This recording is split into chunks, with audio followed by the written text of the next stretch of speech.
Sunny was a very sunny snail, always wearing a big, bright smile on his face.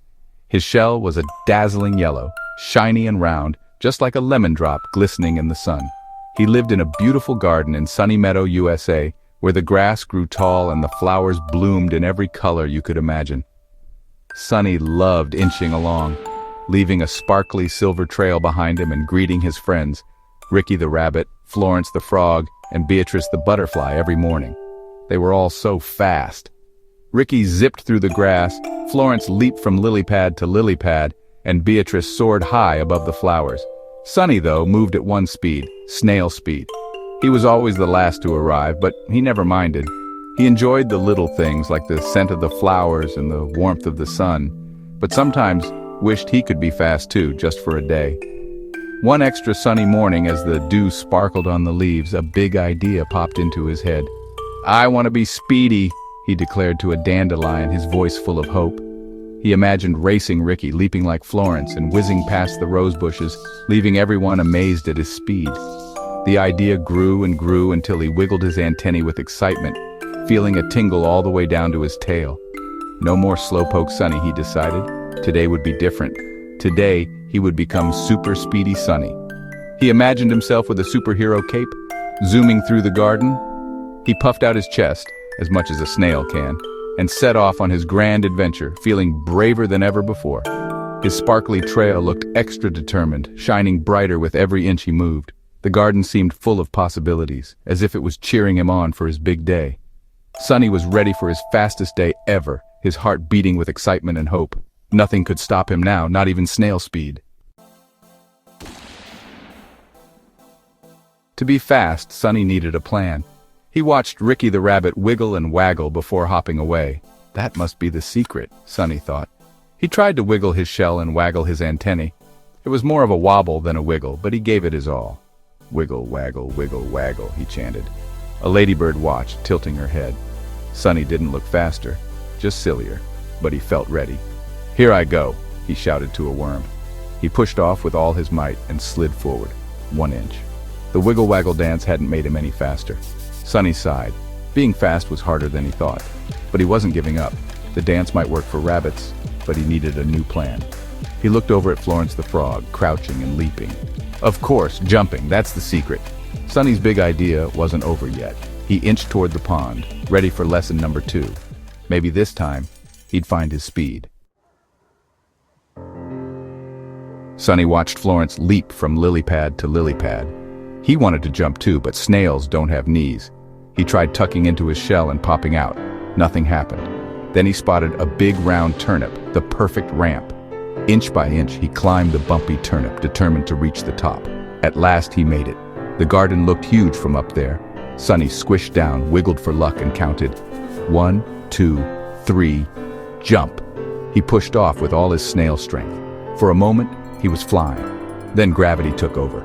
Sunny tumbled and rolled, head over slime trail. Bump, bump, tumble. The world spun in a dizzy blur of green and brown. This was not like Florence's graceful leap. It was a clumsy, bumpy, out-of-control fall. This was not part of the plan, he shouted as he rolled down the turnip. He was moving faster than ever, but not in the way he wanted. His grand jump had turned into a wild tumble. Where would he land? Sunny tumbled down the turnip, spinning and sliding, and landed with a big, squishy splat in a sticky, muddy puddle at the bottom of the hill. The mud was thick and cool, oozing all around him. Mud covered his shell and antennae.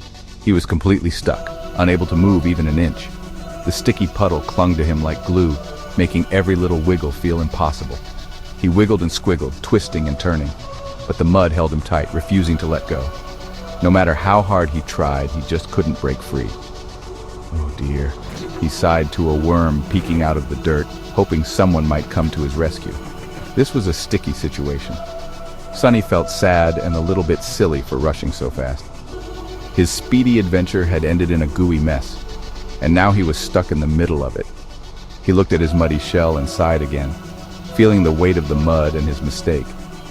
Maybe being slow wasn't so bad after all, he thought, remembering how careful slow snails always seem to be. At least slow snails see the mud before falling in and can tiptoe around it instead of tumbling right inside. He sat, feeling sorry for himself as the sun shone and bees buzzed cheerfully above, completely unaware of his troubles. Suddenly, a beautiful shadow passed over him, fluttering gently across the muddy puddle.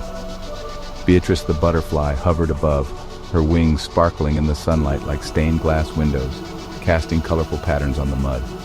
She circled gracefully, landing nearby with a gentle flutter, her presence bringing a little hope.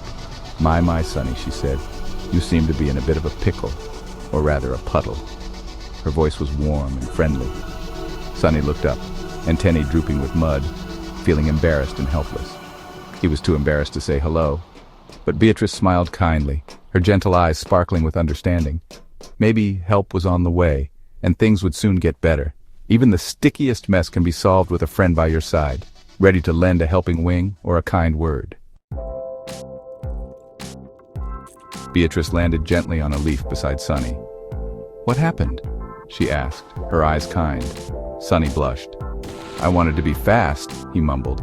"I tried to dance like Ricky and jump like Florence, but I just got stuck." Beatrice listened without laughing. "Oh, Sonny," she said, "everyone is good at something different. I can fly, but I can't carry a beautiful shell like you." She dipped a strong leaf into the puddle. "Let's get you out of this sticky mess." Beatrice pushed the leaf against Sonny's shell. Schlurp. Sonny moved a little. "Push with me," she chirped. Sonny wiggled and squiggled. Beatrice pushed.